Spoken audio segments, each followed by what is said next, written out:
O cheiro de bolinhos de chuva e canela sempre foi o meu refúgio, a minha garantia de que, não importa o que acontecesse, eu tinha uma família.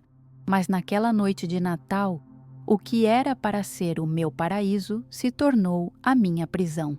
Minha nora, com um olhar que nunca vou esquecer, me humilhou na frente de todos e revelou um segredo que não era meu, mas uma mentira forjada para me tirar tudo. O que aconteceu depois, ninguém jamais imaginou que eu seria capaz de fazer. A verdade que ela tentou esconder vai vir à tona. Era como se o chão tivesse sumido sob os meus pés. A sensação de abandono, de ser julgada fora pelo meu próprio filho na noite mais fria do ano, foi o verdadeiro inferno.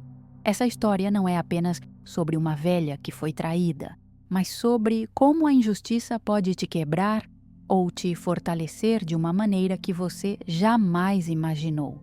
E se isso acontecesse com você, o que você faria? Você simplesmente aceitaria a derrota? Fique comigo até o último segundo, porque se você vai perder a única lição que pode salvar a sua vida quando tudo parecer perdido. E quando eu estava trancada no escuro e sozinha, eu me lembrei de algo que mudou tudo para sempre. Assista até o fim e se inscreva, porque a decisão que tomei vai mexer com o seu coração e mostrar que o verdadeiro segredo estava na minha própria história. Meu nome é Eunice Vasconcelos, tenho 72 anos e até pouco tempo atrás eu acreditava que já tinha vivido os dias mais difíceis da minha vida quando perdi meu marido. Fui professora de história por mais de 3 décadas e se tem algo que aprendi é que a vida costuma dar suas lições quando menos esperamos. Vivo sozinha em uma casa antiga no bairro Moinhos de Vento, em Porto Alegre. Foi para lá que me mudei depois da morte do meu companheiro, para ficar perto do meu único filho, Marcelo. Meus dias são simples. Gosto de regar minhas violetas na varanda, ouvir música clássica no rádio de madeira que ainda tenho desde os anos 80 e coar meu café na hora, do jeito que aprendi com minha mãe. Não é uma vida grandiosa, mas era a minha, e eu a preservava com carinho.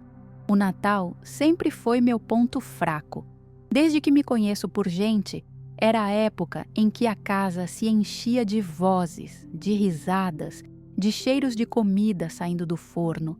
Mesmo depois que fiquei viúva, fiz questão de manter essa tradição. Para mim, cozinhar bolinhos de chuva polvilhados com canela era quase um ritual sagrado, um jeito de manter meu marido vivo em cada detalhe. E havia também Davi, meu neto de 8 anos, que transformava qualquer reunião em festa só com sua energia. Ele era meu raio de sol. Com a nora, Luciana, as coisas nunca foram fáceis.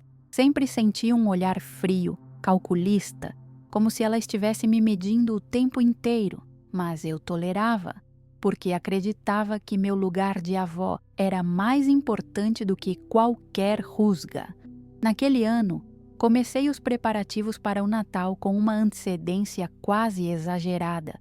Passei dias inteiros limpando cada canto da casa, pendurando enfeites antigos que guardava desde o primeiro Natal de Marcelo, preparando receitas que só eu sabia. Eu queria que tudo estivesse perfeito. Lembro-me de sentir um frio na barriga diferente, uma ansiedade que não sabia explicar. Talvez fosse pressentimento. Porto Alegre já estava tomada por um vento gelado e, embora o calendário dissesse que era verão, naquela noite o ar parecia de inverno. Eu deixei a mesa posta como se fosse receber reis, toalha branca de renda, herdadas da minha sogra, taças de cristal que só usava uma vez por ano. Marcelo chegou primeiro, com aquele jeito meio apressado de quem carrega o peso do mundo nos ombros. Ele me abraçou rápido, sem o calor de outros tempos. Logo atrás vinha Luciana, elegante demais para uma ceia em família, com um vestido vermelho que mais parecia escolhido para uma festa de gala. O olhar dela era duro e quando cruzou com o meu, senti algo na espinha, como se estivesse prestes a ouvir uma sentença. Davi, felizmente, correu até mim e se jogou nos meus braços, gritando: "Vovó!" E naquele momento, tudo pareceu se ajeitar, mas foi só por alguns instantes. Enquanto servia os primeiros pratos, percebi que Luciana não tirava os olhos de mim. Ela falava pouco, mas cada palavra vinha carregada de um tom que misturava ironia e desprezo. Marcelo, como sempre, permanecia em silêncio, mexendo no celular, fingindo que não percebia. Eu me sentia invisível na minha própria casa. Ainda assim, fiz o que sempre: sorri, servi mais vinho e tentei manter o clima alegre. O cheiro de canela no ar era a minha armadura contra a tensão que crescia a cada minuto. Foi quando Luciana, sem aviso, largou os talheres na mesa com um estrondo que fez até Davi se assustar. Ela me olhou como quem olha um inimigo e disse, com todas as letras, que havia chegado a hora de eu colaborar. Explicou, sem meias palavras, que ela e Marcelo não conseguiam mais sustentar o financiamento do apartamento onde moravam e que a solução era simples: eu vender a minha casa e entregar o dinheiro. Senti o mundo girar, a minha casa, meu último refúgio, o lugar onde cada parede guardava uma memória. Não consegui responder de imediato. Apenas encarei aquela mulher que falava de destruir minha vida como quem fala de trocar de roupa. Minha negativa foi quase automática. Disse que não, que minha casa não estava à venda, que eu já havia dado tudo o que podia para aquela família. Luciana então soltou uma risada seca, daquelas que não tem graça nenhuma, e começou a me acusar de algo que me pareceu tão absurdo que por alguns segundos achei que tinha ouvido errado. Ela disse que a casa nunca fora minha, que eu era apenas uma inquilina disfarçada, que há anos eu enganava todos fingindo ser dona de um imóvel que, segundo ela, era alugado. Eu tremi da cabeça aos pés, olhei para Marcelo, esperando que ele se levantasse em minha defesa, mas ele apenas baixou os olhos, como um menino pego em flagrante. Naquele momento, senti como se o chão tivesse se aberto sob meus pés. Minha própria nora me desmascarava diante de todos, no meio da ceia de Natal, com meu filho calado e meu neto olhando confuso. Era como se eu tivesse me tornado um personagem de uma peça cruel, encurralada na frente de quem eu mais amava. O silêncio de Marcelo doeu mais do que as palavras de Luciana. E, por trás de toda aquela cena, eu sabia. Havia um segredo, um detalhe que guardava comigo há décadas e que poderia virar o jogo. Mas eu também sabia que revelar esse segredo teria consequências que talvez eu não estivesse pronta para enfrentar. Eu não conseguia acreditar no que estava ouvindo. A mesa de Natal, que deveria estar repleta de alegria, parecia um tribunal onde eu era a ré, sem direito à defesa. O coração batia acelerado e as mãos começaram a suar. O cheiro de comida que antes me trazia conforto agora parecia enjoativo. Eu olhava ao redor e via as luzes piscando na árvore de Natal como se zombassem de mim. Luciana falava com convicção, como se tivesse provas, como se tivesse construído aquela narrativa há muito tempo, esperando apenas o momento certo para atacar. E ali estava eu, sendo humilhada dentro do meu próprio lar como se fosse uma intrusa. Marcelo continuava em silêncio, e aquilo me feria mais do que qualquer palavra. Eu não esperava que ele fosse herói, mas esperava pelo menos que dissesse a verdade, que lembrasse das histórias que eu havia contado a ele sobre a origem daquela casa, sobre cada detalhe que construímos juntos. O silêncio dele era cúmplice. Eu quis gritar, quis exigir uma resposta, mas minha voz parecia presa na garganta. Meu neto, inocente, me olhava com os olhos arregalados, sem entender por que a mãe dele dizia aquelas coisas. A vergonha tomou conta de mim. Uma vergonha que não era minha, mas que me invadia como se fosse. Luciana não parava. Depois de me acusar de viver de mentira, ela se levantou e, com um gesto firme, trancou a porta da sala com a chave. O som metálico Como uma ecoou. sentença. Disse que aquela casa agora era dela, que não havia mais espaço para farsas e que eu deveria aceitar a realidade. Eu senti o ar sumir dos meus pulmões. Ela me isolava no lugar que sempre foi meu, como se quisesse me apagar da própria história.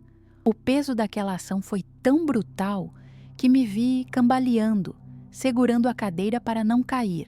Não era apenas uma discussão de família, era uma invasão, uma expulsão simbólica da minha vida. Enquanto ela me encarava com aquele olhar frio, recordei cada momento da minha trajetória. Recordei o dia em que eu e meu marido entramos pela primeira vez naquela casa, ainda com cheiro de tinta fresca, sonhando em envelhecer ali juntos. Recordei cada móvel escolhido, cada foto pendurada na parede, cada domingo em que Marcelo corria pelo quintal.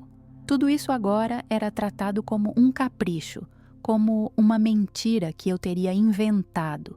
Foi nesse instante que uma raiva diferente começou a nascer dentro de mim. Não era o tipo de raiva que quebra coisas. Era uma raiva silenciosa, firme, que se transforma em coragem. Eu olhei para Luciana e pela primeira vez naquela noite falei com voz firme.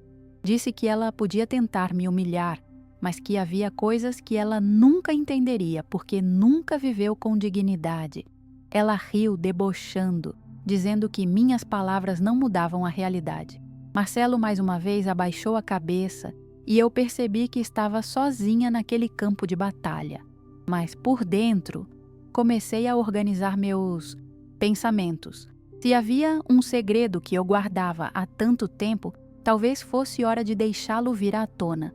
Talvez aquela noite, tão cruel e tão gelada, fosse justamente o momento que o destino escolheu para que a verdade fosse revelada. Passei a noite em claro. Luciana e Marcelo saíram com Davi, me deixando trancada na casa, como se eu fosse uma prisioneira. Eu me sentei na poltrona da sala, olhando para a chama da vela que ainda queimava sobre a mesa.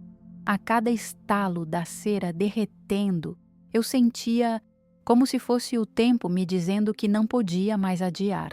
O silêncio da casa era ensurdecedor. Eu chorava baixinho, não por pena de mim mesma, mas por perceber que minha família havia me virado as costas. E no meio daquelas lágrimas, um pensamento veio como um sopro. O segredo que eu guardava era minha última arma, e se eu não o usasse agora, talvez nunca mais tivesse chance. Com a manhã seguinte, o sol entrou tímido pela janela. Eu ainda estava na mesma poltrona, com o corpo pesado e a mente inquieta. Levantei-me com dificuldade, caminhei até um armário antigo e abri uma gaveta, onde guardava documentos que não mostrava a ninguém havia anos. Ali estava a verdade. Ali estava a história que poderia mudar tudo. As mãos tremiam ao tocar aquelas pastas e senti o mesmo frio na barriga de quando escondi aquilo pela primeira vez.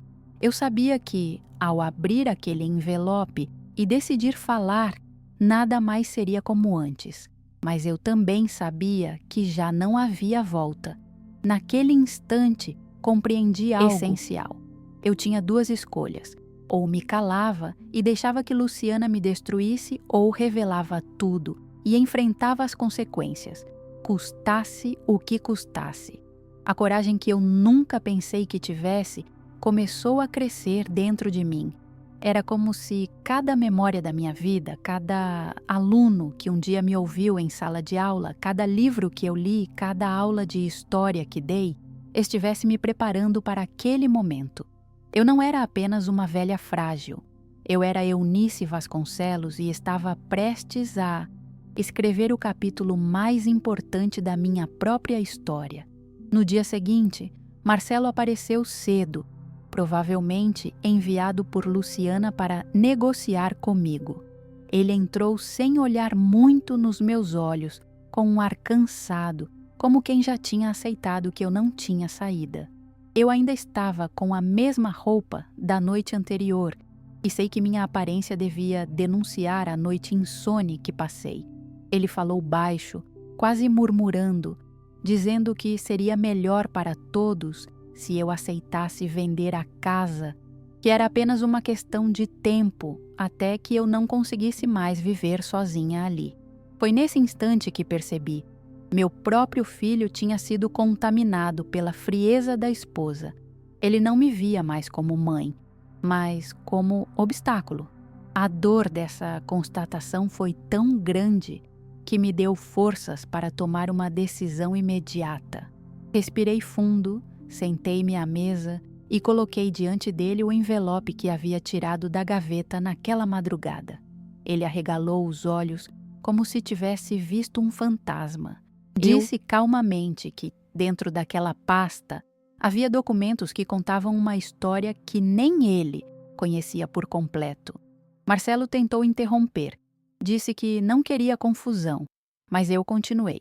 Expliquei que aquela casa não apenas era minha, mas tinha sido comprada com o suor de um trabalho que ninguém da família jamais suspeitou que eu tivesse feito. Eu não era apenas a professora de história dedicada que ele conhecia. Eu carregava um passado que, por vergonha e por medo de julgamentos, tinha guardado em silêncio. Lembrei a ele de quando, ainda jovem, precisei dar aulas particulares à noite, mas não contei que naquele mesmo período eu escrevia textos para jornais sob pseudônimo. Foram anos em que mantive uma vida dupla, professora durante o dia, cronista anônima à noite. Minha escrita começou a ganhar espaço, até que um empresário local me procurou oferecendo uma quantia considerável para comprar os direitos de uma série de textos meus.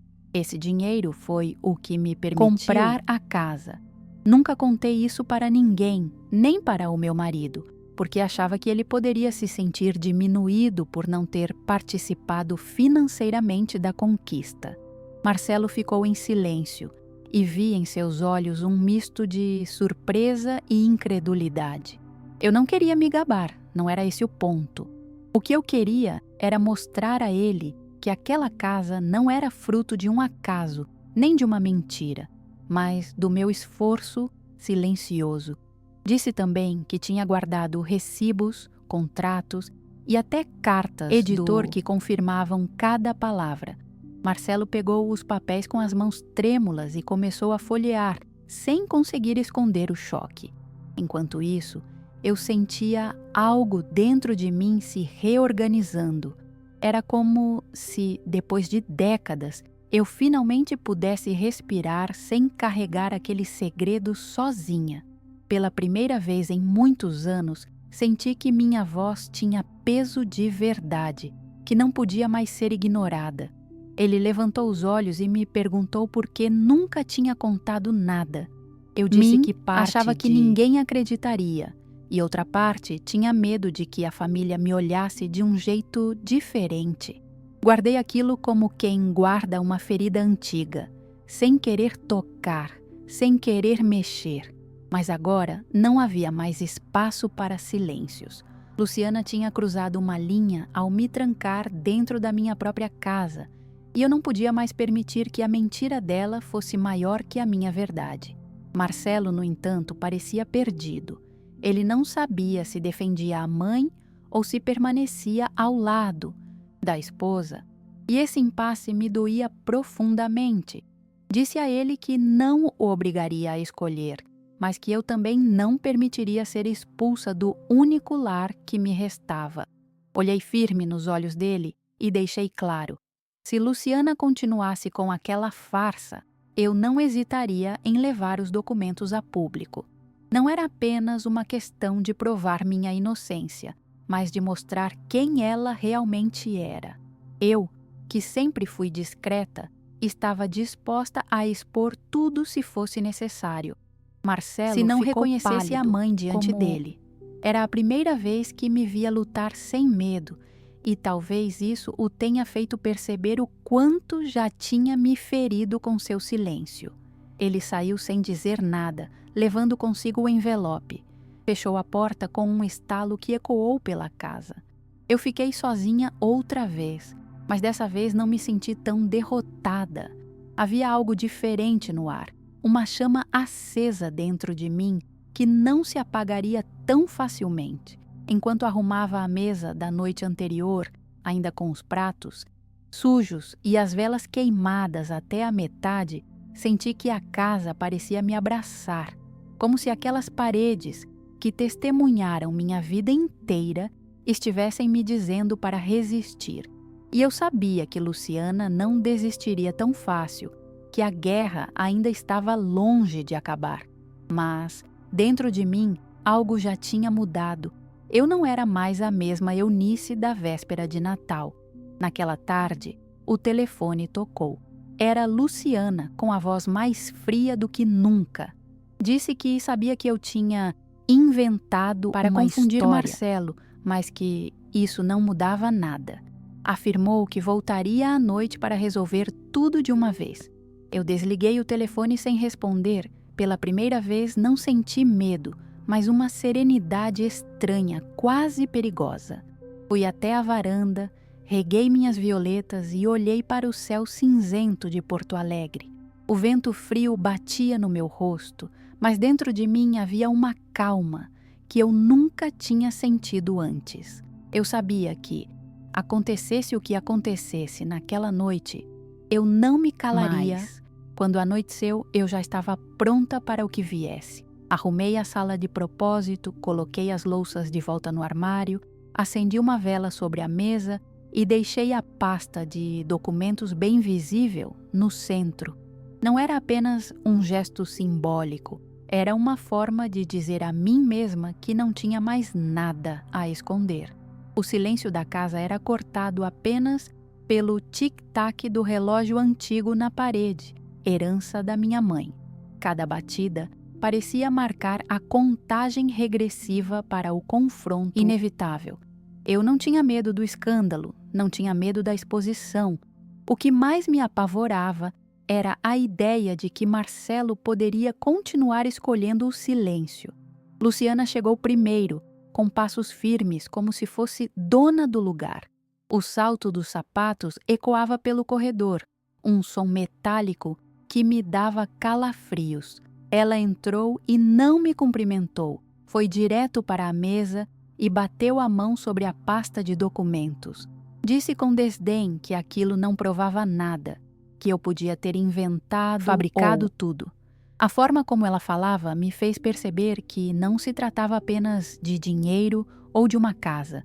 Era uma questão de poder, de me reduzir até que eu não tivesse mais voz. Marcelo entrou logo depois, visivelmente tenso, como alguém dividido entre duas fogueiras. Ele evitava me encarar, mas também não conseguia sustentar o olhar de Luciana por muito tempo. Respirei fundo e pedi que ambos se sentassem. Minha voz saiu firme, sem tremer. Eu disse que não ia mais tolerar ser tratada como que aquela casa era o resultado de uma vida de trabalho e que, se fosse necessário, eu mostraria tudo para a família inteira e até para a imprensa. Lembrei Luciana de que, em Porto Alegre, todos sabiam quem eu era como professora, que havia gerações de alunos meus espalhados pela cidade e que nenhum deles acreditaria que eu tivesse vivido de mentira. Foi nesse momento que vi um lampejo de insegurança nos olhos dela. O sorriso debochado deu lugar a um franzir de sobrancelhas. Primeira vez, parecia que a máscara tinha começado a rachar. Marcelo, ainda sem coragem de se posicionar, tentou mudar de assunto, dizendo que o que importava era encontrarmos uma solução pacífica. Eu olhei para ele e disse, com um nó na garganta, que solução pacífica só seria possível com a verdade. Não havia mais espaço para meias palavras. Senti lágrimas arderem nos olhos, mas não deixei que caíssem. Eu não queria me mostrar fraca diante deles. Disse que, se fosse preciso, no dia seguinte eu Iria ao cartório e pediria cópias autenticadas de todos os documentos, além de procurar advogados. Luciana arregalou os olhos, como se não esperasse que eu tivesse coragem de dar esse passo. Ela sempre me viu como uma velha acomodada, mas agora percebia que havia algo de diferente. O clima na sala ficou pesado, quase sufocante. A vela sobre a mesa tremeluzia, lançando sombras nas paredes que pareciam me acompanhar com olhos atentos. Eu olhava para Luciana e sentia que ela estava perdida em sua própria armadilha. O silêncio de Marcelo era ensurdecedor, mas dessa vez não me doía tanto. Eu sabia que a verdade estava do meu lado, e isso me dava uma força silenciosa que nem eu sabia que tinha. Foi nesse momento que Luciana se levantou de repente, bateu na mesa e gritou que eu estava acabada, que ninguém acreditaria em mim porque a palavra dos jovens pesa mais do que a de uma velha cansada. Essas palavras me atravessaram como uma faca, mas em vez de me derrubar, me fizeram ficar de pé. Levantei devagar, apoiei as mãos na mesa e olhei direto nos olhos dela. Disse com toda a calma do mundo que subestimar uma velha era o maior erro que alguém podia cometer. Contei que guardava não só documentos, mas também testemunhos de pessoas vivas que sabiam da minha trajetória, que poderiam confirmar cada detalhe. Disse que, se fosse preciso, eu convocaria cada ex-aluno, cada colega, cada vizinho que me conhecia há décadas. Luciana tentou manter a postura, mas a voz dela falhou pela primeira. Eu vi nos olhos dela o medo de perder o controle da situação. Marcelo, ainda imóvel, parecia finalmente começar a entender o tamanho da farsa em que estava envolvido. Nesse momento, algo inesperado aconteceu. Davi, meu neto, entrou correndo na sala. Ele havia ficado na cozinha com a babá, mas se assustou com os gritos e veio ver o que estava acontecendo. Seus olhos inocentes percorreram a cena e pararam em mim, com uma expressão de medo. "Vovó, por que a mamãe está brigando com você?" Ele perguntou com a voz trêmula.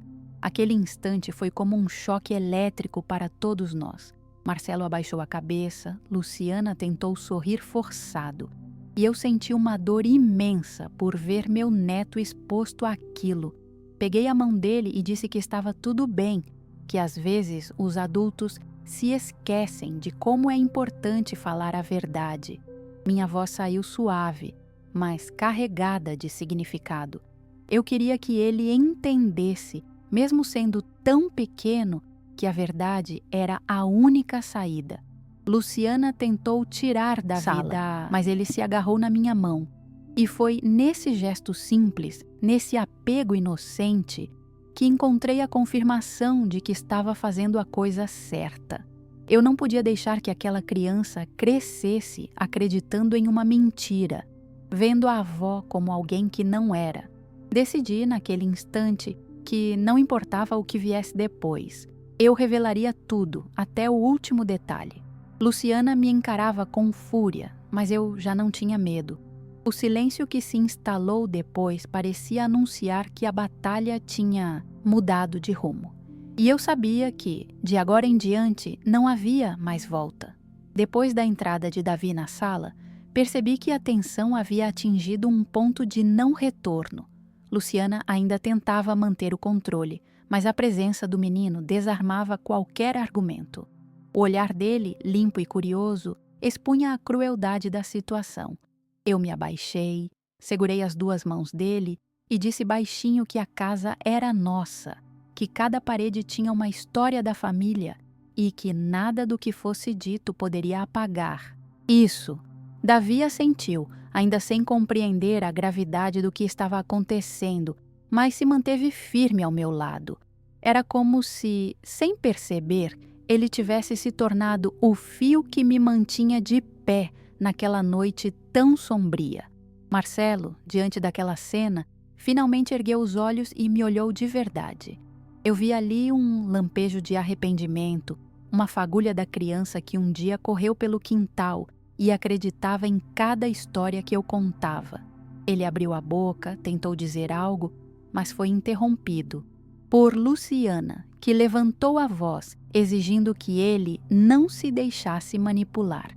Ela me apontava como se eu fosse uma inimiga, acusando-me de inventar fábulas, como se eu ainda fosse uma professora contando lendas para crianças. O que ela não percebia é que a própria postura dela só revelava ainda mais sua face verdadeira. Não era preocupação com a família, era ganância nua e crua, revestida de arrogância. Eu respirei fundo, pedi a Davi que fosse brincar no quarto, e quando ele saiu, me virei para... Disse a ele que aquela era a hora de escolher se queria continuar sendo cúmplice do silêncio ou se tinha coragem de ouvir a verdade inteira. Peguei mais documentos da pasta, cartas amareladas pelo tempo, e coloquei diante dele.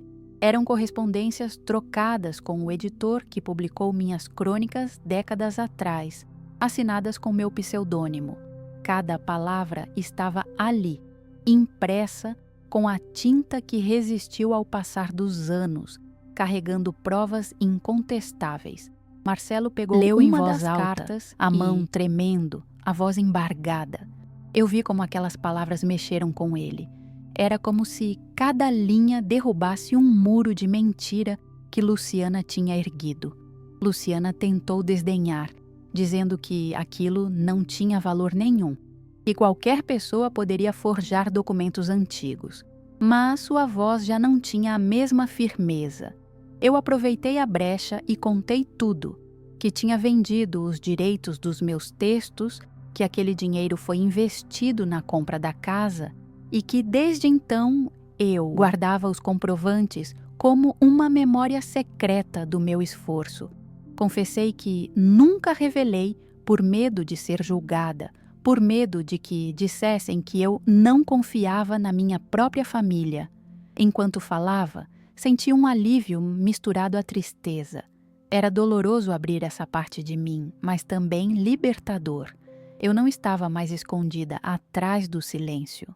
Marcelo fechou os olhos por um instante, segurando os papéis contra o peito. Quando os abriu, havia lágrimas acumuladas, mas ele ainda conseguia se posicionar. Luciana, percebendo a fragilidade dele, se aproximou e disse em tom venenoso que tudo aquilo era manipulação emocional, que eu estava usando a memória do passado para me fazer de vítima. Eu me levantei, aproximei-me dela e disse, firme, que a única vítima naquela história era eu e que o verdadeiro crime era tentar apagar a dignidade de uma mulher que dedicou a vida inteira à família. Foi a primeira vez que minha voz ecoou pela casa com tanta força. Eu vi Luciana recuar, como se não esperasse tal firmeza de alguém que ela sempre chamou de frágil. O relógio da parede marcou 9 horas e, por um instante, o silêncio tomou conta do ambiente. Eu olhava para Marcelo, que ainda não dizia nada, e pensava em como era cruel ter que enfrentar não apenas a nora, mas também a apatia do próprio filho. Mesmo assim, dentro de mim, havia uma centelha de esperança.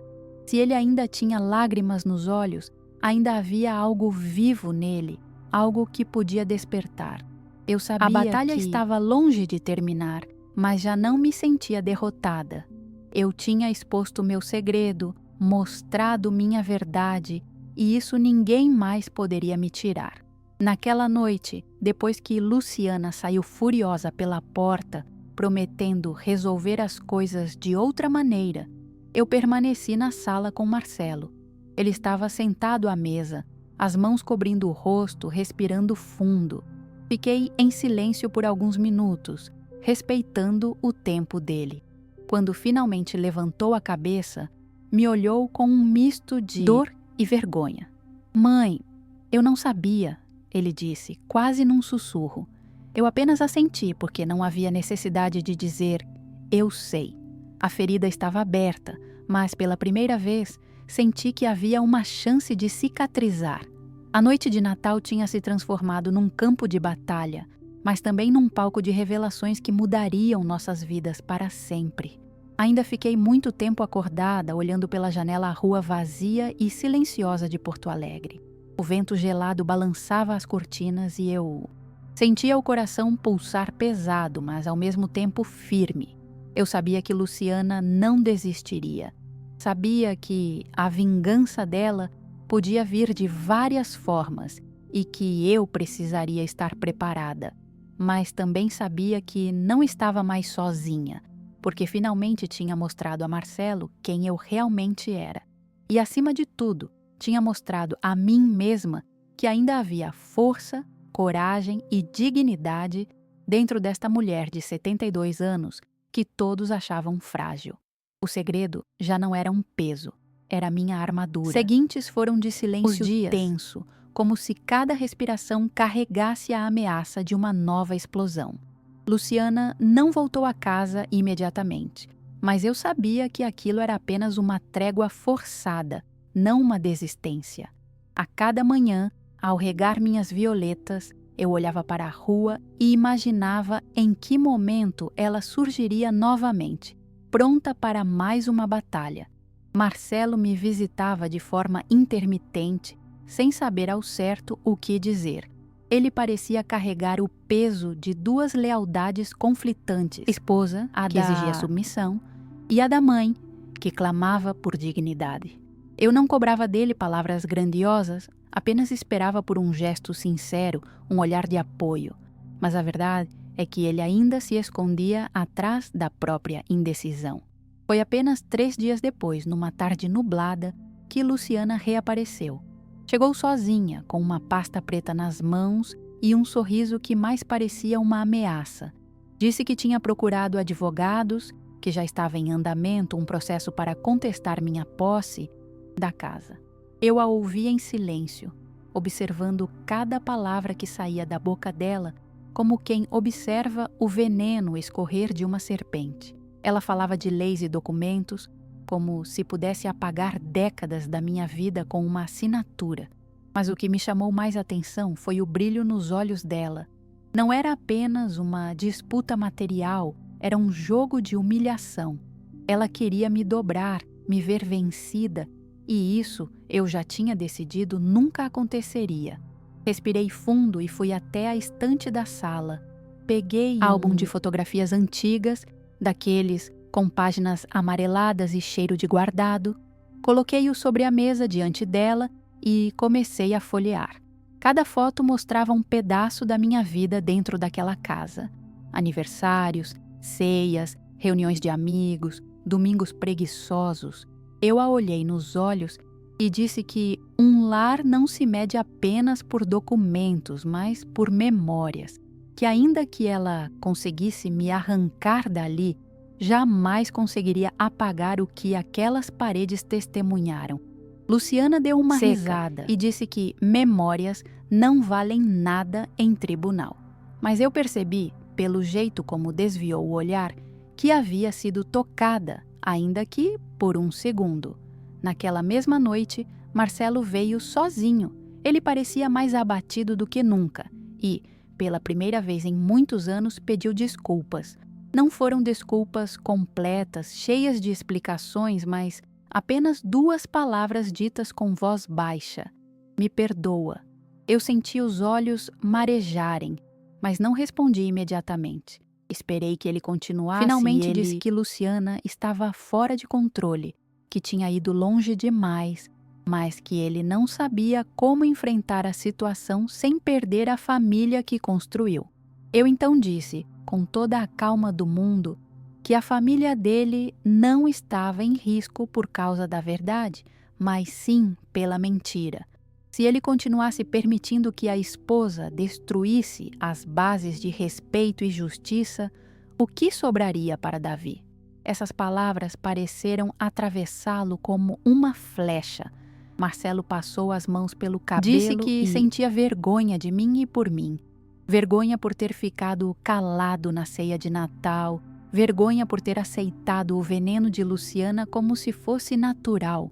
Eu apenas o ouvi, sem interromper. Era como se ele estivesse, pela primeira vez, desabafando. não como filho, mas como homem que percebeu os próprios erros. Quando terminou, eu disse que o perdão existe, mas não é automático, que as feridas precisam de tempo, mas que eu não havia desistido dele. Ele chorou como um menino naquela noite e eu, em silêncio, apenas coloquei minha mão sobre a dele. Era a primeira rachadura concreta na muralha de silêncio que nos separava. Luciana, no entanto, não se deu por vencida. No dia seguinte, mandou uma mensagem longa para mim, dizendo que estava disposta a negociar, mas que, se eu não cedesse, ela iria expor coisas sobre mim que poderiam arruinar minha reputação. Ri sozinha ao ler aquilo, porque percebi que a única arma que ela acreditava ter contra mim era a mentira. Eu já havia revelado o único segredo que guardava, e agora nada mais poderia ser usado contra mim. Era como se, ao abrir aquela pasta de documentos, eu tivesse arrancado dela a chance de me ferir com meu próprio silêncio. Pela primeira vez, eu estava livre. E essa liberdade me dava uma tranquilidade que Luciana jamais compreenderia. Passei a caminhar pelas ruas de Porto Alegre com outro olhar. Os prédios antigos, os cafés, o vento frio que soprava do Guaíba, tudo parecia me dizer que eu ainda tinha que não era hora de me deixar vencer. Algumas vizinhas começaram a perceber que algo havia mudado. Uma delas, Dona Carmen, chegou a comentar que me via mais ereta, mais confiante, como se eu tivesse rejuvenescido alguns anos. Eu sorri, sem explicar nada.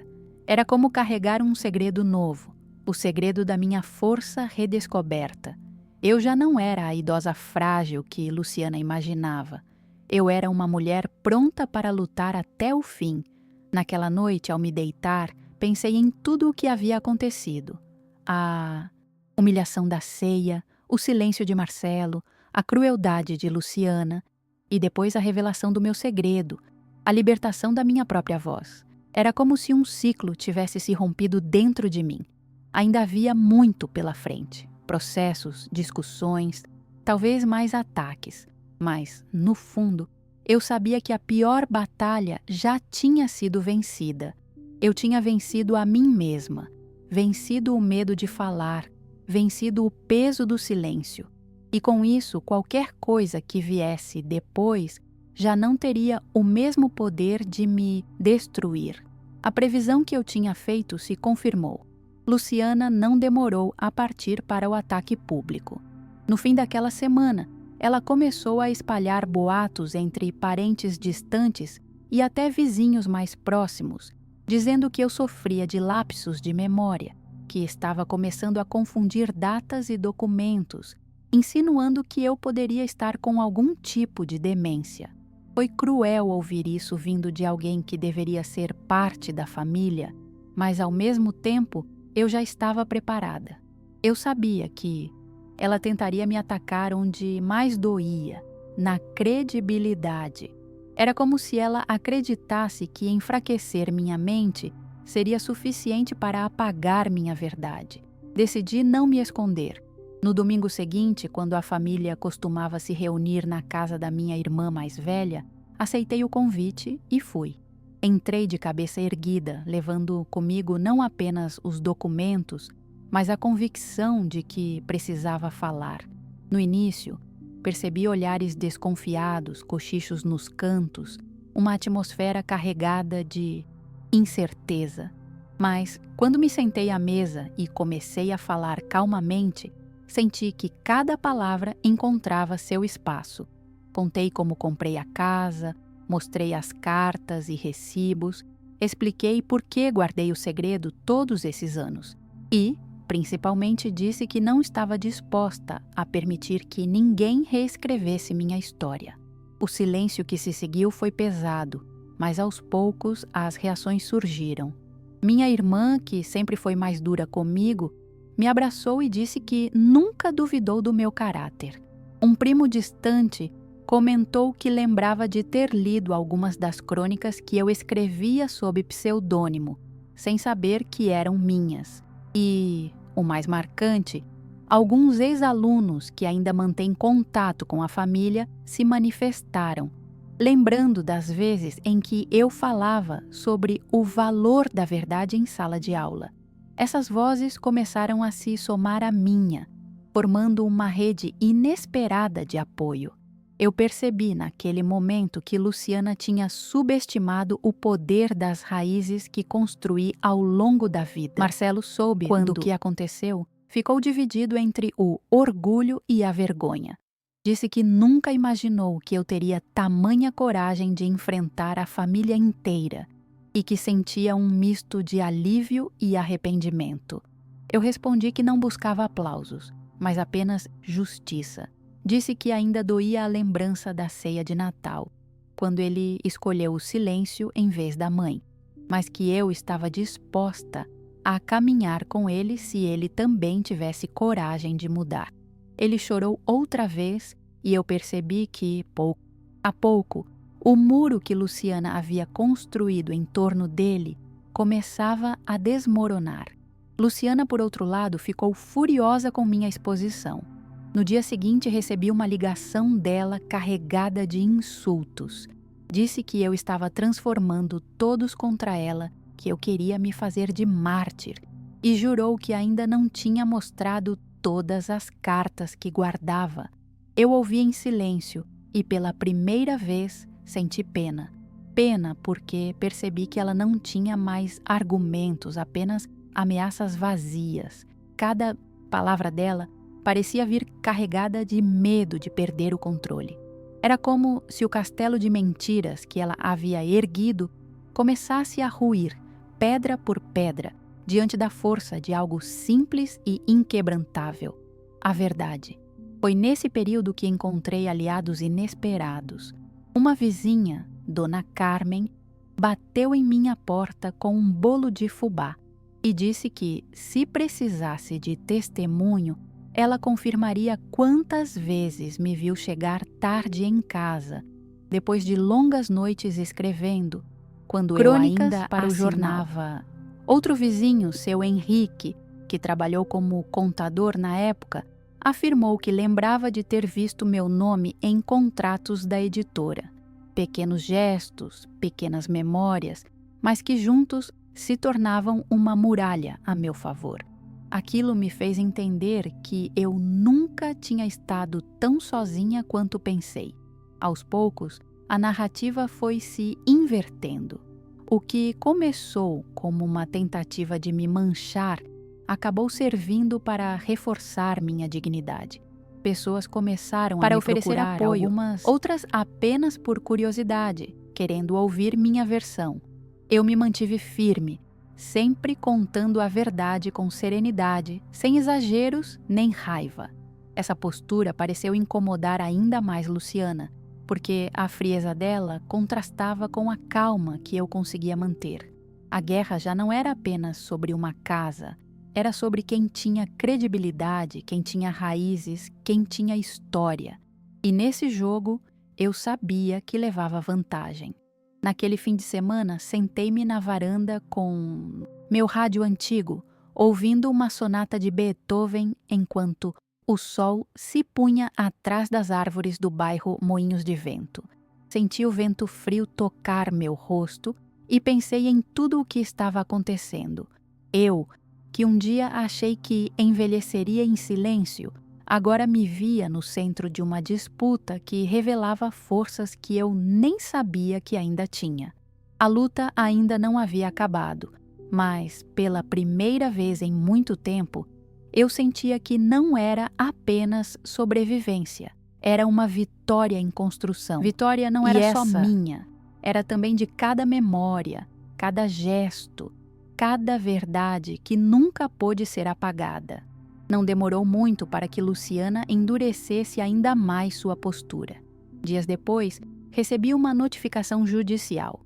Ela havia realmente aberto um processo questionando minha posse da casa, alegando que eu não tinha condições de administrar meus próprios bens.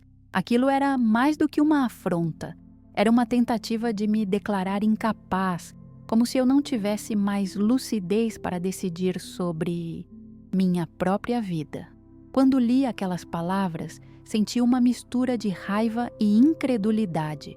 Não bastava tentar me expulsar da casa.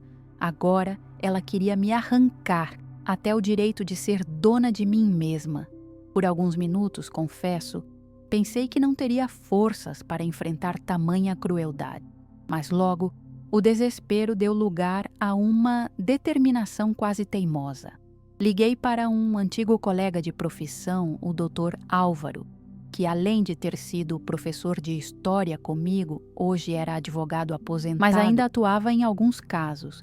Ele me ouviu com paciência e, quando terminei de contar tudo, disse que jamais deixaria que uma injustiça desse tamanho fosse adiante. Marcamos uma reunião em seu escritório improvisado, um cômodo adaptado em sua própria casa, e ali, cercada por livros e documentos, percebi que não estava mais sozinha. Ele analisou os papéis que guardei durante décadas e me disse que aquilo tinha peso suficiente não apenas para barrar a tentativa de Luciana, mas também para virar o jogo a meu favor. Naquela noite, ao voltar para casa, caminhei pelas ruas de Porto Alegre sentindo uma mistura estranha de cansaço e esperança. As luzes dos postes refletiam no asfalto molhado da chuva da tarde, e eu pensava no quanto a vida pode ser implacável. Mas também pensava no quanto eu havia subestimado minha própria coragem. Antes, teria ficado em silêncio esperando que tudo passasse. Agora estava disposta a lutar em todas as frentes, inclusive na justiça. E dentro de mim havia um fogo novo, uma espécie de segunda juventude que não vinha do corpo, mas da alma.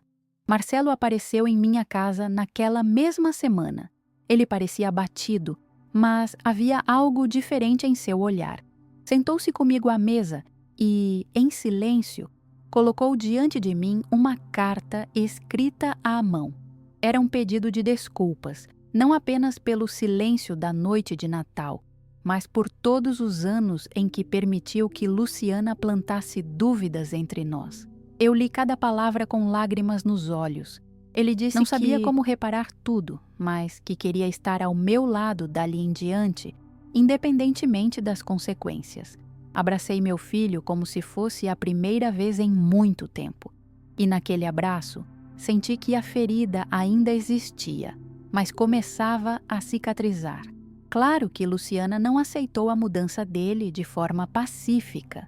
Quando soube que Marcelo havia decidido me apoiar, ela o acusou de traição, disse que ele estava escolhendo uma velha contra a própria família. Ele, pela primeira vez, não se calou. Enfrentou-a, disse que ela tinha ultrapassado todos os limites e que não podia mais compactuar com suas mentiras. Foi um rompimento violento, cheio de gritos, mas necessário. Luciana saiu de casa dizendo que não deixaria barato, que ainda tinha formas de destruir tudo. Mas no fundo eu sabia, a maior derrota dela já havia acontecido, porque Marcelo, a quem ela manipulava há anos, finalmente tinha despertado. Eu, Marcelo e até o pequeno Davi começamos a passar mais tempo juntos. Íamos moinhos de vento, passeávamos pelo centro histórico e eu contava histórias para meu neto como fazia com os alunos na escola. Ele ouvia com os olhos brilhando, como se cada detalhe fosse uma aventura. Eu percebia que, para ele, pouco importava quem tinha razão nos papéis e nos processos. Para ele, eu era apenas a avó que o amava, que fazia bolinhos de chuva e contava histórias, e esse amor puro era a prova de que, apesar de toda a dor, ainda havia algo imaculado e invencível. Semanas seguintes foram marcadas por audiências, idas a cartórios e muito desgaste emocional. Mas, a cada passo, eu me sentia mais segura. Com Álvaro ao meu lado e Marcelo finalmente me apoiando, percebi que minha voz tinha ganhado eco. A cada audiência, Luciana parecia mais irritada, mais desesperada, como alguém que via o controle escorrer pelos dedos. Ela levantava acusações sem provas, tentava me desqualificar, mas os documentos e testemunhos que apresentei desmontavam cada palavra. Assistir a um castelo de cartas desmoronar lentamente diante dos olhos de todos. Ainda assim, havia noites em que a solidão me esmagava.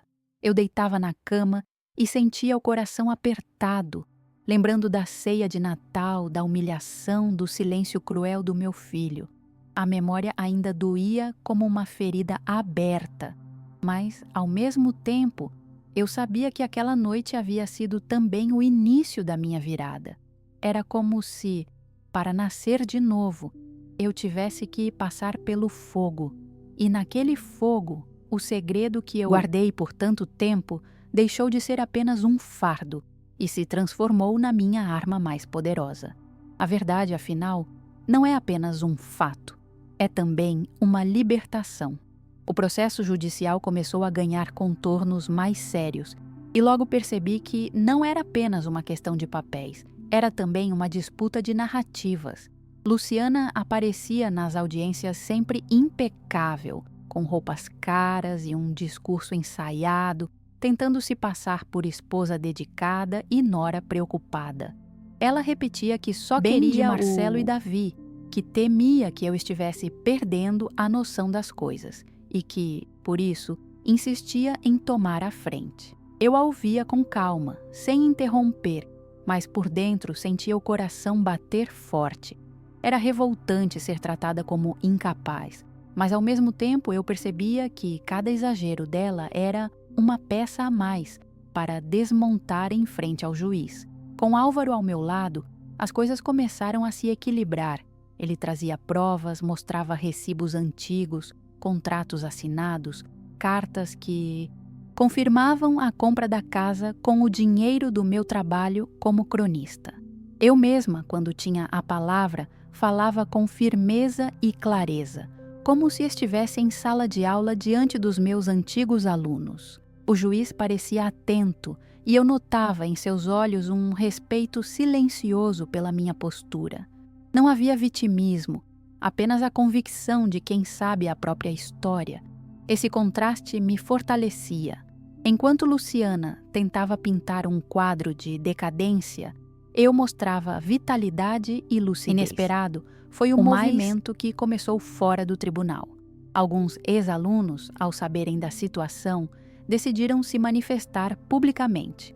Um deles, hoje jornalista renomado, escreveu uma crônica em um jornal local mencionando, sem citar nomes diretamente, uma professora de história que dedicou a vida a ensinar sobre dignidade e agora lutava contra a injustiça dentro da própria família. Era impossível não identificar que se tratava de mim. A repercussão foi imediata e em poucos dias conhecidos e até desconhecidos começaram a me parar na rua para oferecer apoio. Eu me sentia ao mesmo tempo exposta e acolhida. Era como se a vida tivesse transformado minha dor em uma bandeira de resistência. Luciana ficou furiosa com a repercussão. Marcelo contou que ela passava noites inteiras planejando como limpar o próprio nome, ligando para parentes distantes, tentando convencer pessoas a ficarem do lado dela.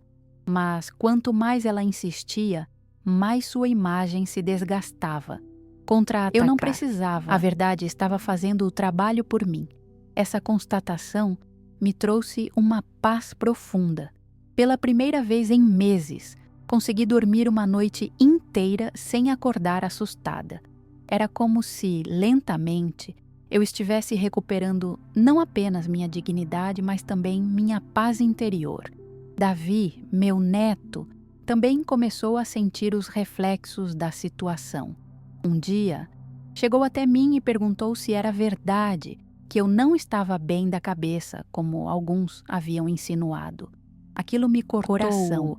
Peguei suas mãos pequenas nas minhas e disse, olhando em seus olhos, que minha mente estava mais viva do que nunca e que o amor que sentia por ele era a prova de que eu estava inteira. Ele sorriu tímido e me abraçou forte, dizendo que acreditava em mim.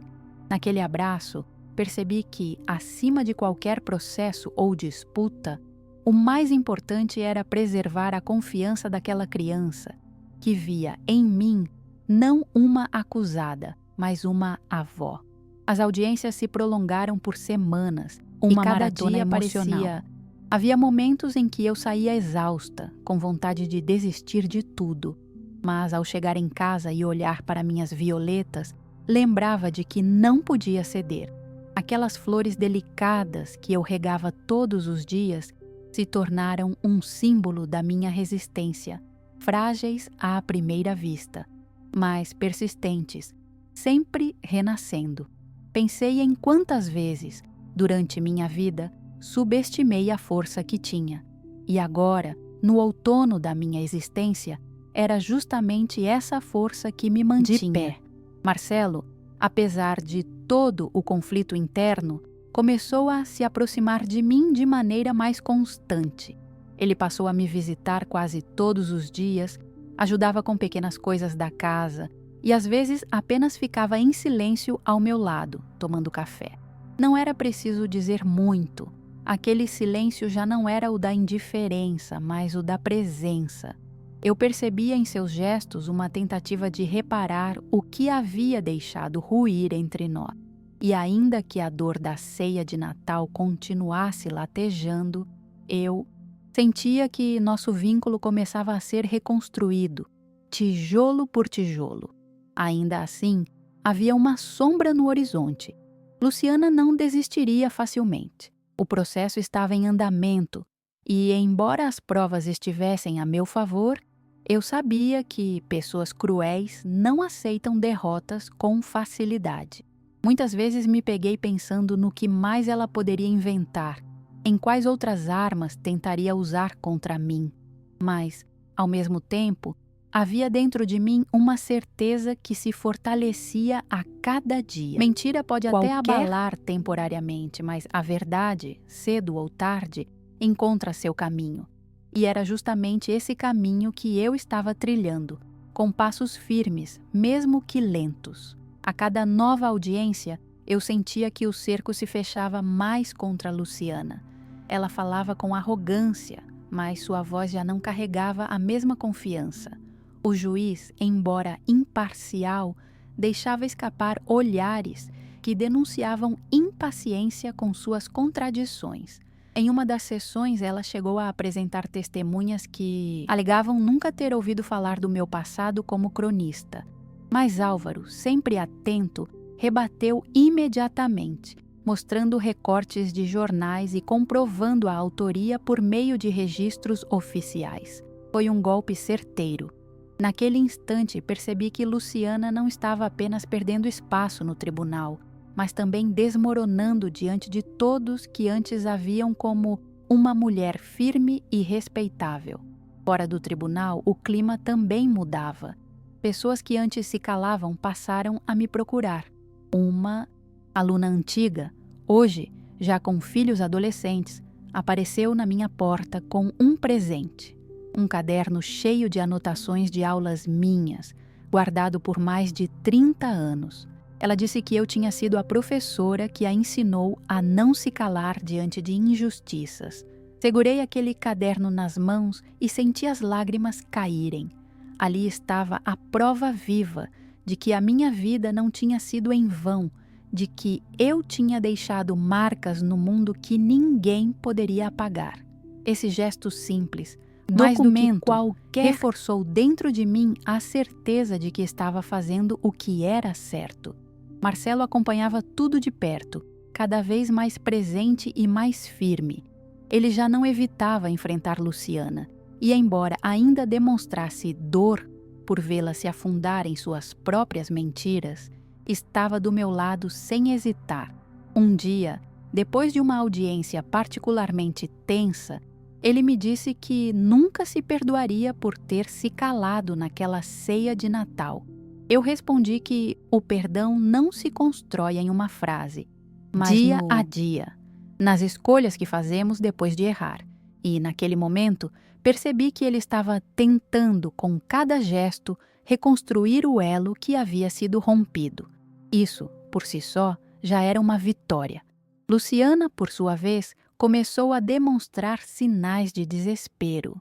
Marcelo me contou que ela passava noites inteiras vasculhando papéis, tentando encontrar brechas jurídicas para me derrubar.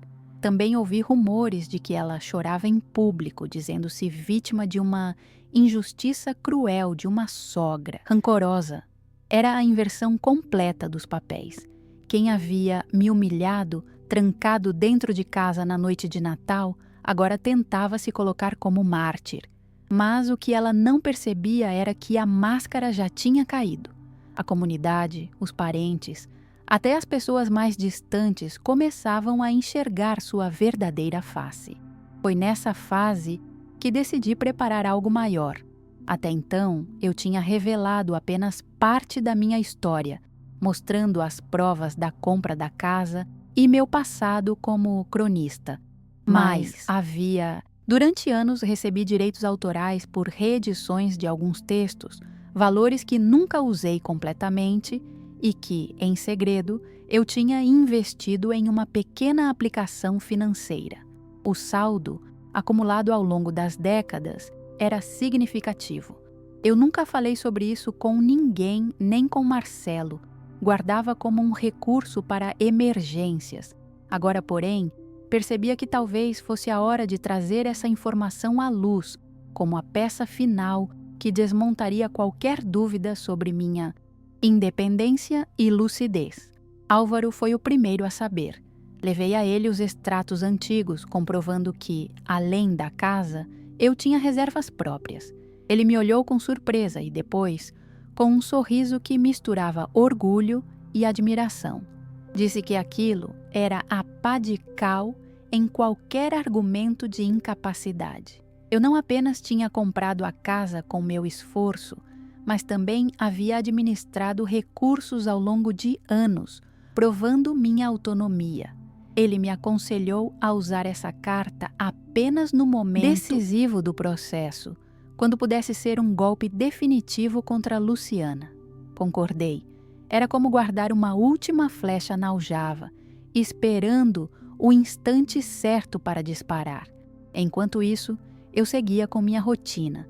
Ainda regava minhas violetas todas as manhãs, ainda ouvia meu rádio antigo à noite e ainda fazia café coado com calma. Mas havia uma diferença. Cada gesto agora vinha acompanhado de um sentimento de resistência. Não eram apenas hábitos, eram afirmações silenciosas. Continuava inteira, de que eu, apesar de tudo. E, ao andar pelas ruas de Porto Alegre, percebia que as pessoas me olhavam de outro jeito. Algumas paravam para me cumprimentar, outras apenas sorriam discretamente, mas todas transmitiam a mesma mensagem. Eu não estava sozinha. Chegamos à audiência marcada como decisiva. A sala estava cheia, os advogados alinhados, e Luciana com seu olhar de sempre, frio e arrogante. O juiz ouviu pacientemente os argumentos, analisou os documentos e foi quando Álvaro pediu a palavra para apresentar a última prova, os extratos das minhas aplicações financeiras. A sala ficou em silêncio absoluto. Eu me levantei com as mãos firmes e expliquei que, além da casa, tinha administrado meus próprios recursos por décadas, sem depender de ninguém. A revelação caiu como uma bomba. Vi o rosto de Luciana empalidecer e até Marcelo levou a mão ao rosto, emocionado. Era o golpe final que desmontava qualquer narrativa de incapacidade. Quando saí daquela audiência, senti o peso de anos inteiros se desprender dos meus ombros. As pessoas que estavam presentes no tribunal murmuravam entre si. Algumas se aproximaram para me cumprimentar, dizendo que minha firmeza havia sido inspiradora. Eu caminhava devagar pelo corredor, com Marcelo ao meu lado, e percebia nos olhos dele uma mistura de orgulho e alívio.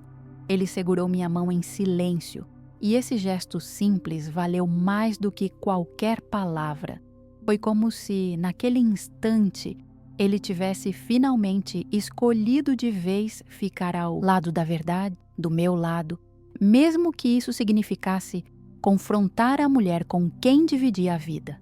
Luciana, por outro lado, saiu apressada, quase tropeçando nos próprios passos. Eu a vi se afastar com o semblante pálido e os olhos marejados de fúria. Ela ainda não havia perdido oficialmente, mas sabia que o chão sob seus pés estava cedendo. Era visível o desespero em sua postura, a pressa em fugir dos olhares que agora já não a enxergavam com admiração, mas com desconfiança. Sentir, junto à satisfação da vitória, uma ponta de pena, porque percebi que, no fundo, Luciana se agarrava a uma necessidade desesperada de poder, como se não tivesse nada mais em que apoiar sua própria existência. Nos dias seguintes, os acontecimentos se aceleraram. O juiz marcou uma última audiência para apresentar a decisão final, e nesse meio tempo eu recebi inúmeras mensagens de apoio. Algumas de parentes distantes, outras de pessoas que eu nem lembrava mais, e até de antigos alunos que agora moravam em outras cidades. Muitos diziam que acompanharam a notícia pelo jornal ou pelas redes sociais, já que a história havia ganhado espaço em matérias locais. Eu me sentia surpresa com a repercussão, mas, ao mesmo tempo, orgulhosa. Minha vida, que eu tantas vezes achei pequena e invisível, agora era reconhecida por aquilo que sempre teve de mais valioso: a verdade. Marcelo vinha todos os dias. Ele me ajudava a organizar papéis, cuidava das pequenas manutenções da casa e até voltou pedir minhas opiniões sobre coisas simples, como fazia quando era jovem. Um dia, enquanto passávamos pela cozinha, ele disse baixinho que tinha medo de me perder um dia, não apenas pela idade, mas pelo que quase permitiu que acontecesse. Eu o abracei e disse que ainda estávamos aqui, que sempre haveria tempo para reconstruir. E naquele momento, mais do que mãe e filho, éramos dois sobreviventes, tentando costurar os pedaços de uma relação que havia sido rasgada pela dor, mas que agora encontrava uma chance de ser refeita. Luciana, entretanto, não se deu por vencida facilmente. Continuou tentando manipular pessoas, espalhando mentiras e acusações, mas já não havia terreno fértil para suas palavras. Quem antes acreditava, agora duvidava. Quem antes silenciava, agora falava. Era como se o tecido invisível da comunidade tivesse se movido a meu favor, amparando-me com pequenos gestos, com olhares cúmplices, com palavras de encorajamento. E eu, que tantas vezes me senti só, descobria que havia uma rede de afeto ao meu redor. Não era apenas minha luta, era também um reflexo da luta de tantas mulheres que, como eu, foram caladas e desacreditadas, mas que encontraram força em momentos de adversidade. Na véspera da decisão, não consegui dormir. Caminhei pela casa inteira durante a madrugada, passando a mão pelos móveis, pelas paredes, pelas fotografias que decoravam cada canto. Cada objeto parecia contar uma história, e eu me perguntava se estava preparada para qualquer desfecho. Mesmo sabendo que as provas estavam do meu lado, ainda havia aquele medo humano, quase infantil, de ser injustiçada. Sentei-me na varanda, com uma manta nos ombros, e fiquei observando o céu de Porto Alegre, escuro e frio. Fechei os olhos e fiz uma prece silenciosa. Que a verdade fosse suficiente, que a justiça prevalecesse e que eu pudesse envelhecer em paz na casa que construí. Na manhã seguinte, vesti meu melhor vestido, não por vaidade, mas porque queria me apresentar diante do juiz dignidade que me restava. Prendi o cabelo com cuidado, coloquei um colar simples que havia ganhado de meu marido no nosso último Natal juntos e respirei fundo antes de sair de casa. Marcelo me esperava no portão e juntos caminhamos até o tribunal. Cada passo parecia carregar o peso de toda a minha vida. Não era apenas um julgamento jurídico, era o julgamento da minha própria história, da minha própria voz, de tudo o que eu tinha lutado para preservar. Quando entrei na sala de audiências, percebi que o silêncio era absoluto. Luciana estava lá, ao lado de seu advogado, com uma expressão de desafio, mas os olhos denunciavam a insegurança. Eu me sentei, ajeitei as mãos no colo e esperei. O juiz começou a falar, lendo em voz pausada, explicando cada detalhe analisado, documentos, testemunhos, registros financeiros, e então, finalmente, anunciou a decisão. O coração parecia querer saltar do peito, cada batida ecoando como um tambor dentro de mim.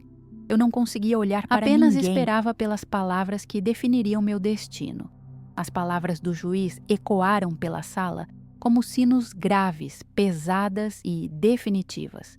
Ele declarou de forma clara que a casa era legitimamente minha, comprada com recursos próprios, e que todas as tentativas de Luciana de contestar essa posse eram infundadas.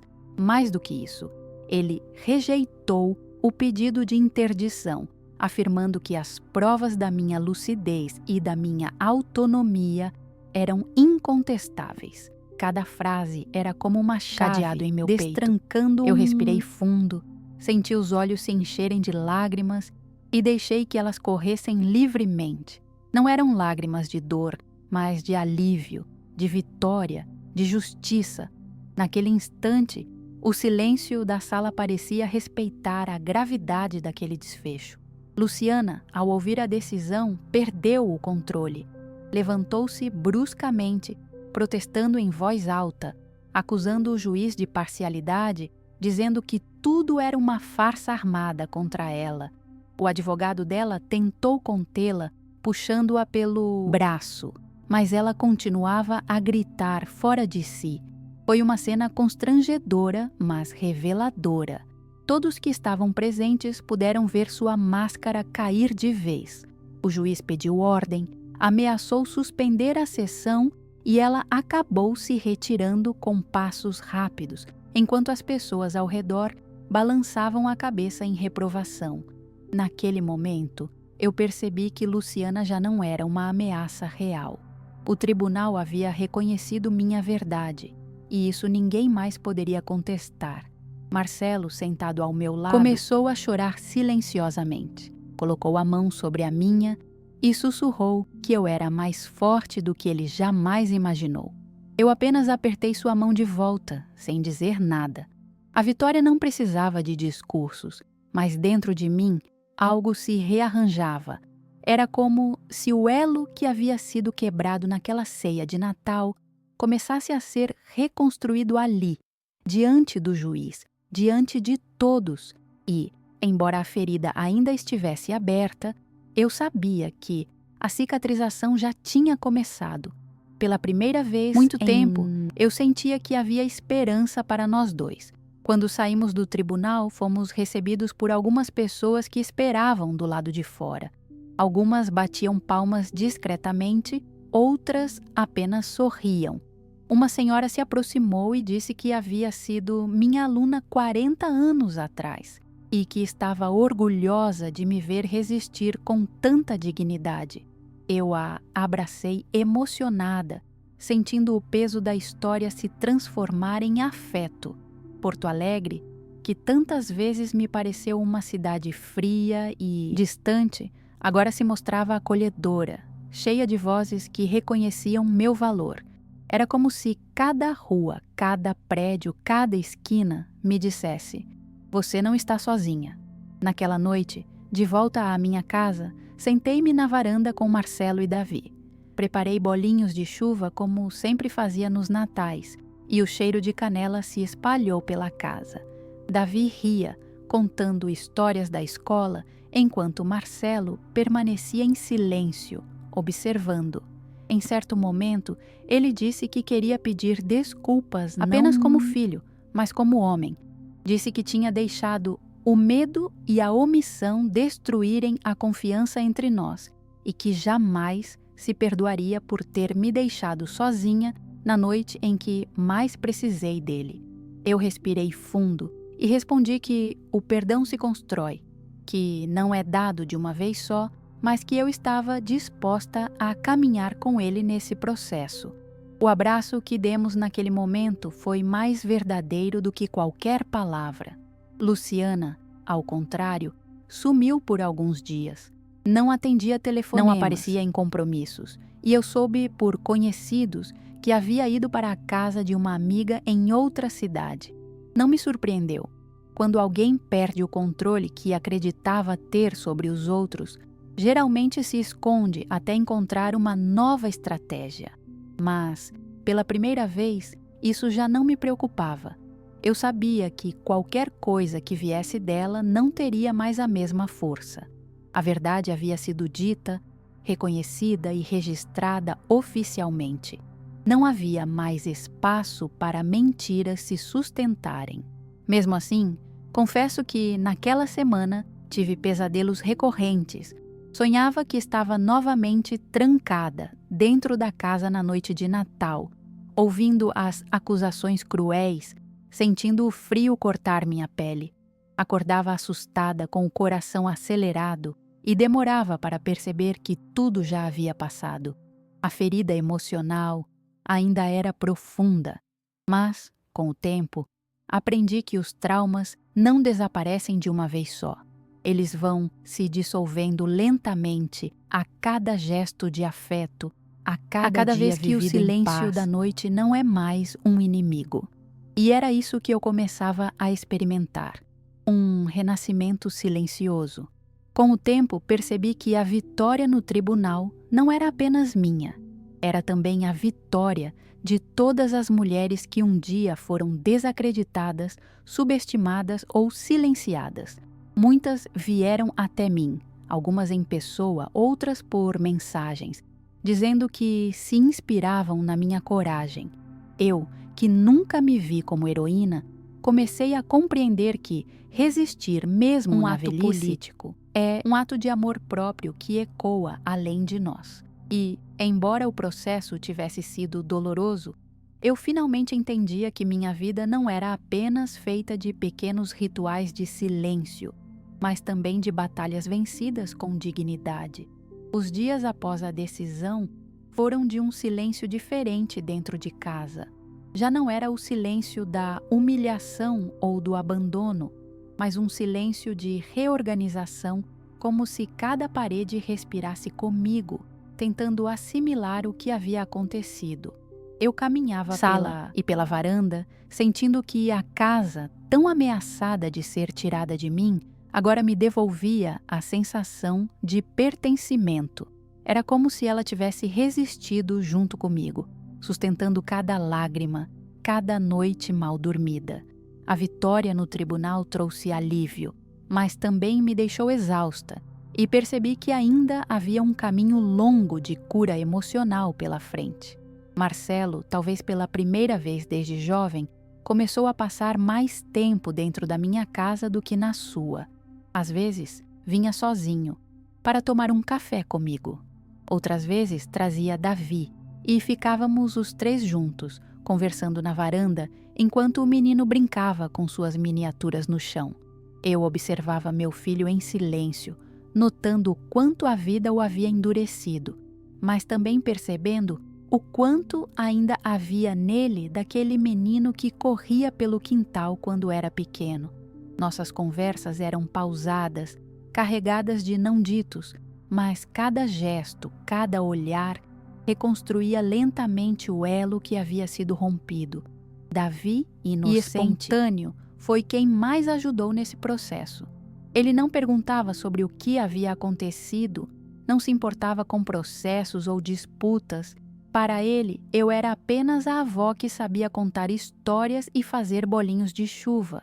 Ele me puxava pela mão, me pedia que o levasse até a pracinha, ria das minhas histórias antigas como se fossem contos de aventura.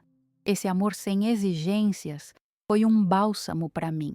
Eu entendi através dele que mesmo quando os adultos se perdem em mentiras e traições, as crianças têm o poder de enxergar a essência. E a essência entre nós era o amor. Ainda assim, a sombra de Luciana permanecia. Eu não a via desde o dia em que perdeu o controle no tribunal, mas sabia que, em algum momento, reapareceria. Não era medo, mas uma consciência realista de que pessoas como ela não aceitam derrotas facilmente. No entanto, essa possibilidade já não me paralisava. Eu sabia que tinha ao meu lado não apenas documentos e provas, mas também a confiança de Marcelo e o carinho Davi. Pela primeira vez em muito tempo, senti que não precisaria enfrentar nada sozinha. Essa percepção, simples e poderosa, me devolveu uma força silenciosa que nunca mais deixei escapar. Comecei a retomar pequenos prazeres que havia deixado de lado nos meses de conflito. Voltei a escrever não mais crônicas escondidas sob pseudônimo, mas páginas sinceras de memórias. Passei a registrar meus dias, minhas lembranças e até os sentimentos que me atravessaram durante todo esse processo. Escrever trouxe de volta a sensação de liberdade, como se cada palavra no papel fosse uma forma de costurar as feridas abertas. Pensei em transformar esses textos em um livro, não para fama ou dinheiro, mas para deixar para Davi e para quem quisesse saber que a vida de uma mulher comum também carrega batalhas dignas de serem lembradas. A vizinhança também começou a me olhar com outros olhos.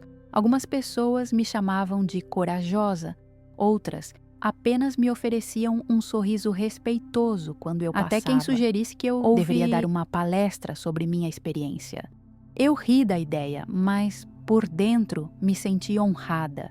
Nunca imaginei que, aos 72 anos, poderia inspirar alguém apenas por me manter de pé diante da injustiça. E, de certa forma, essa nova percepção dos outros me ajudava a reforçar a minha própria. Eu não era frágil, eu não era invisível, eu era, acima de tudo, resistente. Numa tarde fria, Marcelo me disse algo que me fez chorar. Sentado na varanda, com uma xícara de café, ele olhou para mim e disse: "Mãe, eu tenho medo de que, um dia, o Davi se envergonhe de mim por eu ter me calado naquela noite." Eu respirei fundo e respondi que o importante não era o silêncio do passado, mas a coragem do presente. Disse que Davi o veria como o homem que escolheu mudar, que teve humildade de reconhecer seus erros. As lágrimas que escorreram dos olhos dele naquela hora me mostraram que finalmente ele estava aprendendo a verdade mais dura e mais bela da vida. Há tempo sempre para recomeçar. À noite, sozinha em meu quarto, olhei para o teto e agradeci em silêncio. Agradeci por ainda estar viva, por ter resistido, por ter tido forças para revelar meu segredo e suportar o peso das mentiras que tentaram me destruir. Pensei no meu marido, no quanto ele ficaria orgulhoso de me ver firme, e sorri com a lembrança. A vida me havia ensinado, da maneira mais dura, que a dignidade não é algo que se negocia, é algo que se guarda, que se defende, mesmo quando todos duvidam de você. E foi essa dignidade que me trouxe até aqui. Algumas semanas depois da decisão final, Luciana reapareceu. Não veio sozinha. Bateu à minha porta acompanhada de uma prima distante, como se precisasse de testemunha para seu ato. Sua postura já não era de triunfo, mas de alguém tentando salvar as aparências. Disse em tom frio que apenas queria buscar alguns objetos pessoais que havia deixado na casa, lembranças de festas de família e fotografias antigas. Eu a deixei entrar porque não tinha mais nada a esconder ou a temer. Ela caminhou pela sala como uma estranha, olhando em volta como se quisesse registrar cada detalhe. Mas o que vi em seus olhos não foi raiva, foi derrota. Pela primeira vez, percebi que Luciana não tinha mais poder sobre mim. Enquanto ela recolhia suas coisas, Marcelo chegou. O encontro entre os dois foi tenso, cheio de olhares atravessados, mas sem explosões. Ele a acompanhou em silêncio, sem intervir, e quando ela terminou de pegar suas caixas, simplesmente saiu sem olhar para trás. Foi um fim anticlimático para alguém que, por tanto tempo, havia dominado a narrativa da família. Depois que a porta se fechou, o silêncio tomou conta da sala.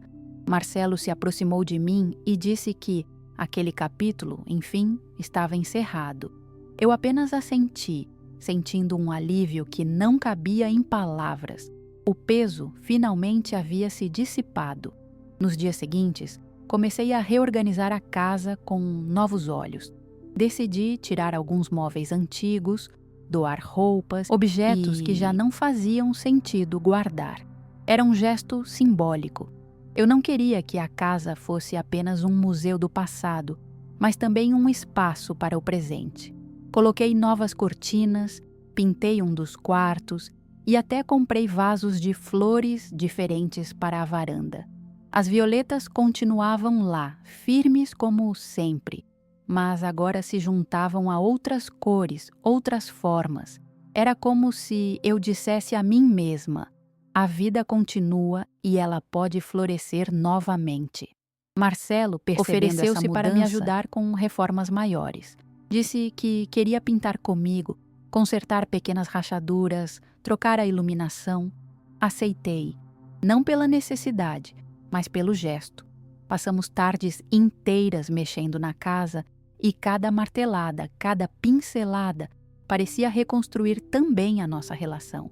Às vezes, nos pegávamos rindo de coisas simples, como quando a tinta respingava em nossas roupas e eu pensava no quanto aquele riso era precioso. Não apagava a dor do passado, mas trazia que estávamos aprendendo a escrever uma nova história juntos. Davi, por sua vez, parecia ainda mais à vontade. Agora corria pela casa como Marcelo fazia quando era pequeno, inventava jogos e me pedia para contar histórias antes de dormir quando ficava para passar a noite. Eu o observava brincar no quintal e pensava no quanto era importante que ele crescesse sabendo a verdade, mas sem carregar o peso da amargura. A infância dele deveria ser leve e eu faria de tudo para garantir isso. No fundo, sabia que parte da minha luta tinha sido também por ele, para que aprendesse desde cedo que a dignidade não se negocia, que a verdade sempre prevalece. Uma noite, enquanto jantávamos juntos, Marcelo me disse que havia decidido se separar de Luciana. Disse que não podia mais viver em uma relação baseada em mentiras e manipulações. Não era apenas por mim, mas também por Davi, que merecia crescer em um ambiente saudável. Fiquei em silêncio por alguns segundos, absorvendo o peso daquela decisão. Eu sabia que não era fácil, que significaria uma ruptura dolorosa, mas também compreendia que era necessária. Coloquei a mão sobre a dele e disse que apoiaria qualquer escolha que fosse feita com coragem e verdade. Nos olhos dele, vi pela primeira vez em muitos anos uma centelha de paz. A notícia da separação logo se espalhou pela família, gerando comentários e julgamentos. Alguns achavam que Marcelo estava certo, outros que era precipitado. Mas pela primeira vez não me importei com as opiniões externas. O que me importava era ver meu filho finalmente se libertando de uma prisão invisível que o sufocava há anos. Era ver Davi correndo livre, sem medo de presenciar brigas ou mentiras. Era sentir que, apesar da dor e dos anos de silêncio, ainda havia esperança de reconstrução. E essa esperança era suficiente para me manter de pé. Naquele período, voltei a frequentar lugares que há muito tempo não visitava. Passei a ir ao mercado sozinha, a caminhar pelo parque, a visitar igrejas antigas, que sempre admirei. Era como redescobrir a cidade que havia me acolhido depois da morte do meu marido. Porto Alegre já não era apenas o cenário da minha dor, mas também o palco da minha resistência. Caminhando pelas ruas, percebia que não era invisível. Algumas pessoas me reconheciam, outras apenas sorriam, mas em todos os olhares havia respeito. E esse respeito, conquistado com lágrimas e coragem, era o maior presente que a vida poderia me dar naquele momento. Alguns Parecia meses ter depois, retomado um curso mais tranquilo. As audiências já eram apenas uma lembrança amarga, e Luciana, aos poucos, desapareceu completamente do nosso cotidiano. Não sei ao certo se mudou de cidade ou se apenas preferiu se afastar, mas a ausência dela trouxe uma calmaria inédita para minha casa. Era estranho pensar em como uma única pessoa havia sido capaz de gerar tanto caos, e ao mesmo tempo era libertador perceber que, sem sua presença, havia espaço para o silêncio saudável, aquele que conforta em vez de esmagar. Eu acordava cedo, abria as janelas e sentia o ar frio entrar, sem medo de que a paz fosse quebrada. Foi nesse período que decidi, finalmente, escrever de forma organizada minhas memórias. Peguei os cadernos e folhas soltas que havia guardado durante anos e comecei a compilar tudo em um único manuscrito. Era um trabalho lento, mas terapêutico. Cada página escrita era como uma cicatriz que eu aceitava carregar com dignidade. Não era apenas a minha história que eu registrava, mas também a de tantas outras mulheres que conheci que ensinaram e aprenderam comigo. Senti que, ao colocar minhas palavras no papel, eu estava dando voz não só à professora de história que um dia fui, mas também à mulher que resistiu ao silêncio e à injustiça. Marcelo me ajudava nesse processo, revisando algumas partes e até sugerindo títulos para o futuro livro. Ver meu filho envolvido com algo que era tão íntimo para mim era uma experiência única. Eu via nos olhos dele a admiração que há anos havia desaparecido, sufocada pela influência de Luciana. Agora, ele me olhava como se redescobrisse a mãe, não apenas como uma idosa fragilizada, mas como uma mulher que tinha coragem e sabedoria. Esse reconhecimento era a maior vitória que eu poderia receber, mais até do que qualquer sentença judicial. Era o amor renascendo no espaço que antes fora ocupado pelo silêncio. Davi, com sua inocência luminosa, também fazia parte dessa reconstrução. Um dia, enquanto me ajudava as violetas na varanda, ele me perguntou se eu tinha algum segredo novo. Ri da pergunta e respondi que, depois de tudo, não havia mais segredos, apenas verdades que agora estavam todas expostas. Ele sorriu e disse que gostava mais de mim assim, porque eu parecia mais leve. A simplicidade da fala de uma criança me tocou profundamente. Era verdade.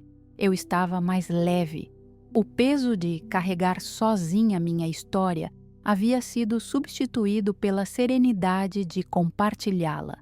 Olhares atravessados e comentários maldosos de alguns parentes, mas já não me importava. A diferença é que agora eu tinha escolha. Podia absorver aquilo e me ferir, ou simplesmente deixar que passasse. E eu escolhia o segundo caminho. A vida é curta demais para viver presa nas opiniões de quem não tem coragem de enfrentar a própria verdade. Essa consciência me deu liberdade, uma liberdade que nunca tive, nem mesmo quando era mais jovem.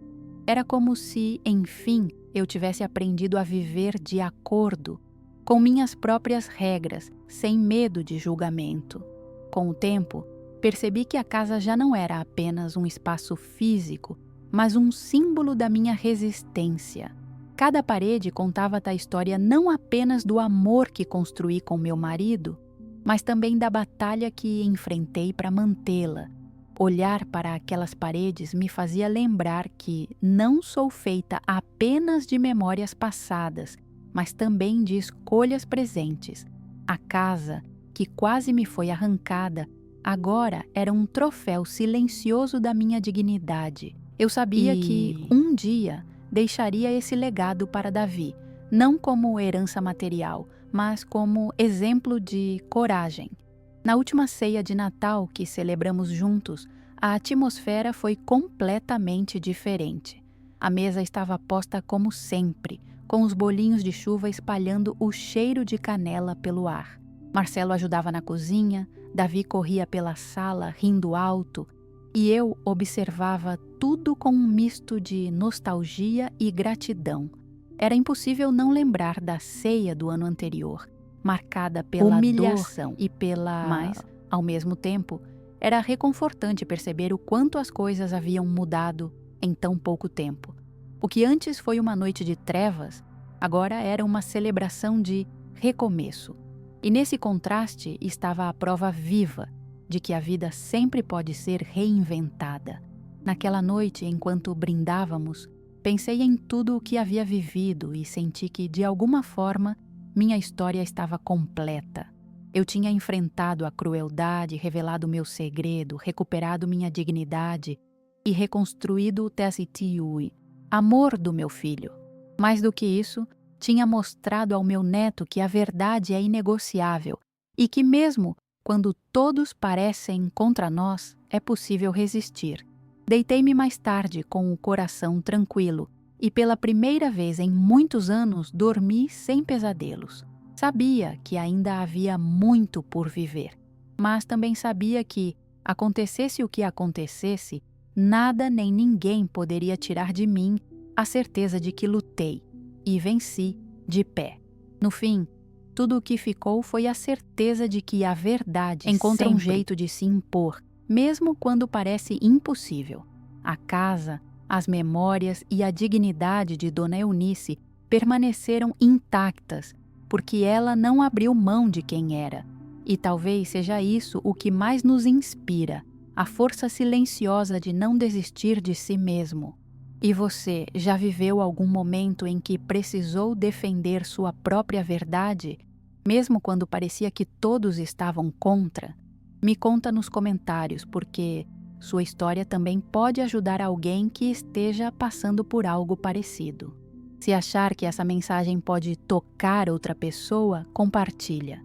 Às vezes, uma história como essa chega exatamente onde precisa chegar.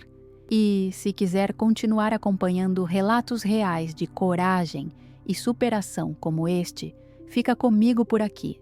Cada nova história é um convite para refletirmos juntos sobre a vida e o que realmente importa.